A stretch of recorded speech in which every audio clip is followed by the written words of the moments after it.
We will be using the couching stitch to cover our text. This is the last stitch that we will be learning for the rainbow sampler. In your kit, you will have noticed that you have two different embroidery needles, a size 5 and a Chanel needle size 24. We will be using both of those for this stitch.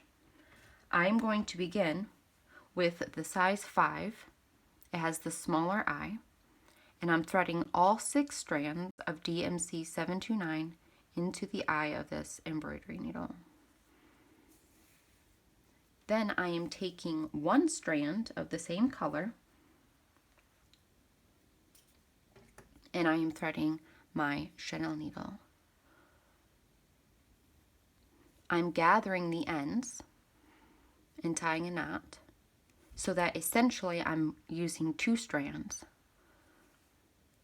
This will help keep the needle on this length of thread while we are stitching with the couching stitch. To begin, take your size 5 embroidery needle and bring it up at this edge of the letter D. Depending on what word you chose, which may be different than mine, you may have to bring your needle up in a different location. Consider your letter, whatever letter it is, and find a starting point similar to how you would begin writing the letter. If you were actually writing the letter D, you would begin here and then swoop around and up and continue. So I'm bringing my size 5 embroidery needle up here with all 6 strands, and then I'm going to leave it. I'm going to put my needle down and leave it alone for a while.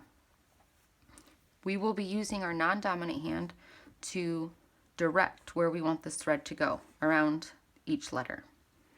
The Chanel needle with 2 strands is going to place tacking stitches along the edge all the way around and hold the length of thread in place. Where you place your stitches and how many tacking stitches is up to you. It's most important around an edge that you place a stitch such that the length of thread will have a curved shape. And you just continue directing the top thread around where you want it to go, placing these little tacking stitches every so often. If your 6 strands gets kind of unwound, twist it back on itself so that it doesn't, like this right here is a little loose. We want it to keep its normal shape. So kind of just twist it back.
tack down my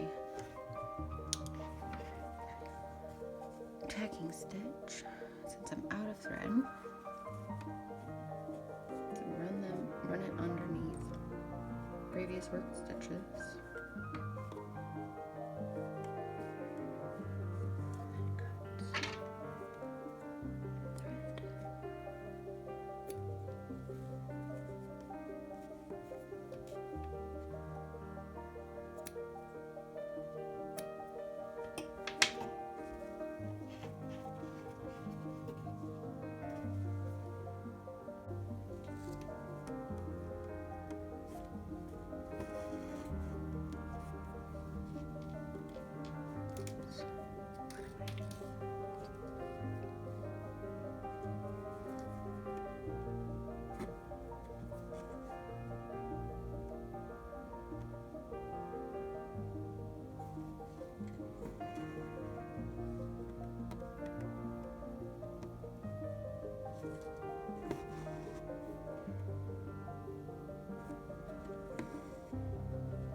Now that I've come to a point where this A should have a rounded edge all the way around the curve, I'm going to insert the end of my, here at the end of this E,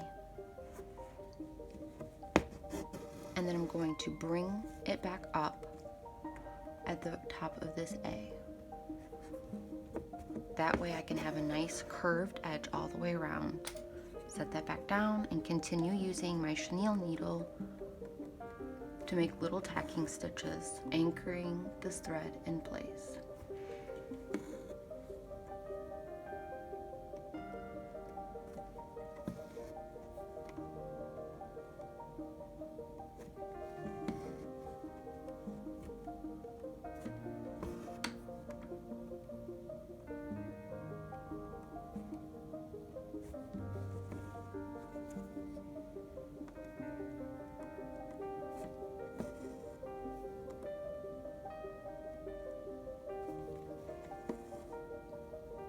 And again, I'm going to insert the needle at the end of this curve.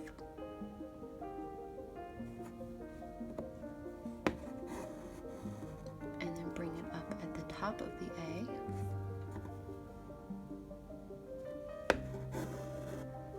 Set it down and continue with my chenille needle.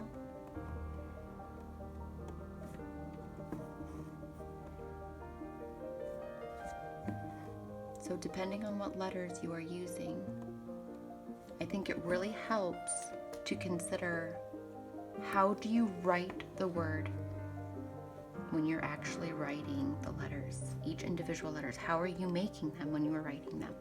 And then that will give you a good idea of beginning and ending points, when to insert the working thread on top of the fabric and when to bring it back up at another point.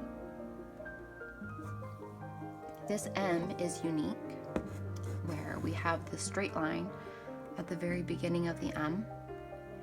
I'm actually going to save that for the very end. I've inserted my needle here at the end of this A. I'm going to bring my needle up at the bottom of this M and then let it go and continue with my chenille needle around each of these bumps of the M.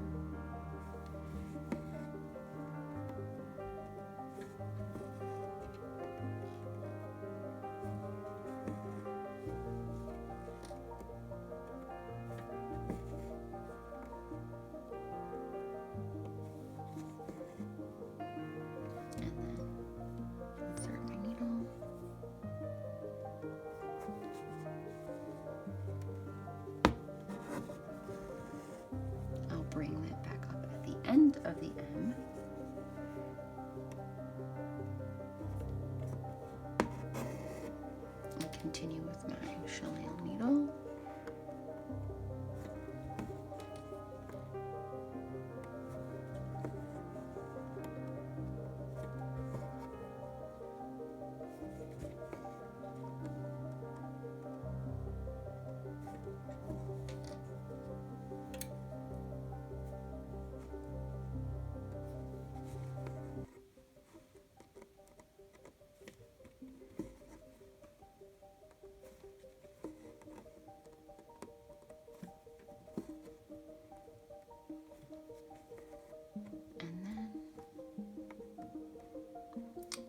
If you make a mistake, you can carefully, so here in this situation, I do not like where this tacking stitch is.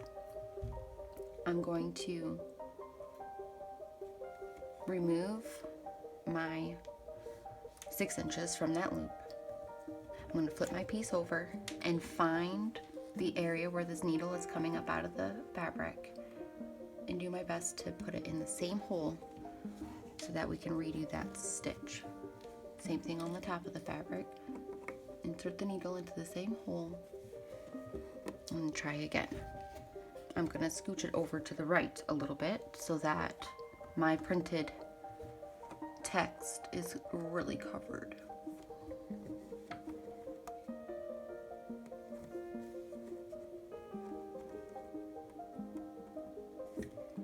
That should be good. And then we'll save that. We'll tack that down in a moment. On the back side, checking your placement of your threads, I'm going to insert this 6 inches using my size 5 embroidery needle into the same hole as the other arch of the M. And then don't forget to go back and fill in the straight line for the M. The reason why I left it to the very end is because I wanted this line to cover up the end of the A and the bottom of this arch. It gives it a nice smoother finish, I think. Everything flows nicely together. There you have it. And then flip over your piece and remember to weave in your tails so that they don't come unraveled.